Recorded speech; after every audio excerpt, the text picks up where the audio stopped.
Sean had always thought of his home as a safe haven until the shadows crept too close.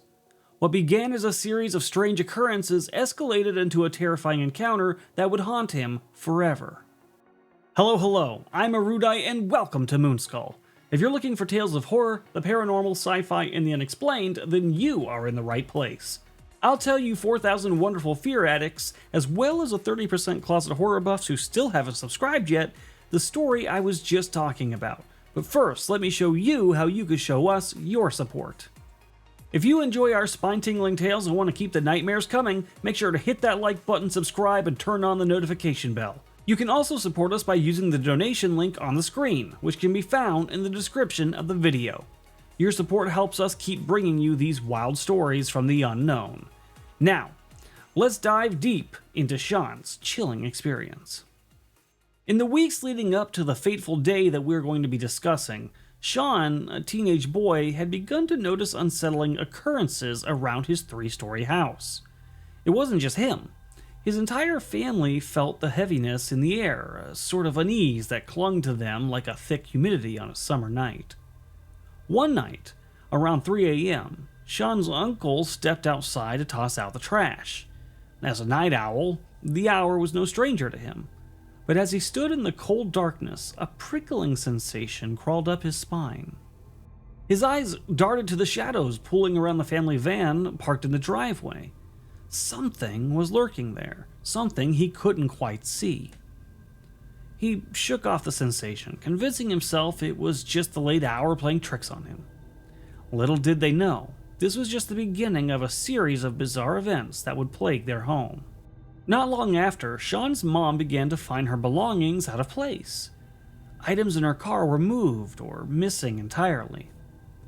One day, she discovered a beer bottle inside that she was certain didn't belong to anyone in the family. Alarm bells rang in her head, and after that she made a point to lock the car doors, despite having always felt safe in her neighborhood.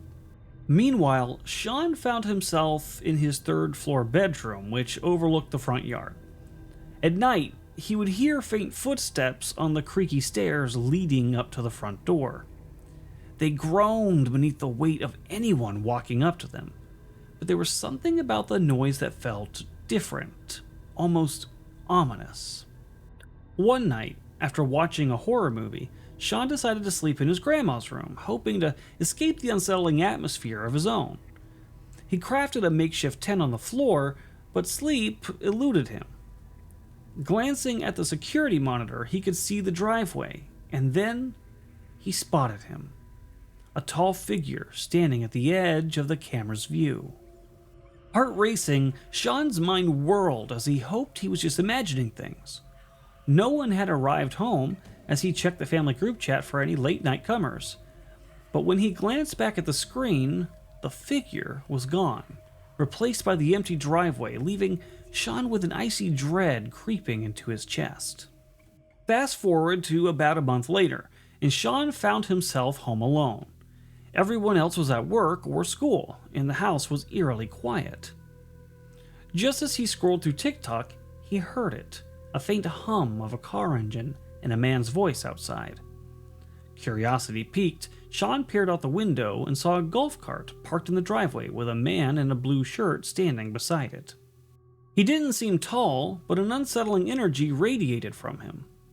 Sean's heart raced as he remembered that his family's cars were gone, and no one should be home. When he called his mom at the hospital, there was no answer, and his stepdad informed him no one was supposed to visit. Panic began to bubble inside him. Telling himself to stay calm, Sean checked the front door and found it locked. But when he reached the back door, dread washed over him. It was wide open.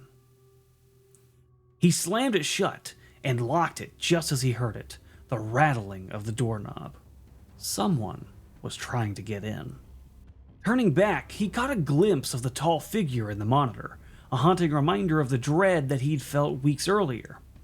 Adrenaline coursing through him, he bolted upstairs and locked himself in his parents' room, trembling as he spoke to the 911 operator. Minutes felt like hours as he waited for the police to arrive, the silence of the house almost deafening. When they finally came, They searched every nook and cranny but found nothing. No sign of the man in blue, no trace of the tall figure.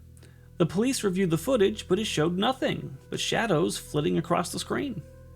To this day, Sean is haunted by that day. He can't shake the feeling that he narrowly escaped something terrifying. Who were those men? Were they connected, or was it just a horrible coincidence? The questions linger, and now Sean's family double-checks their locks, haunted by the fear of what might have happened if he hadn't acted in time.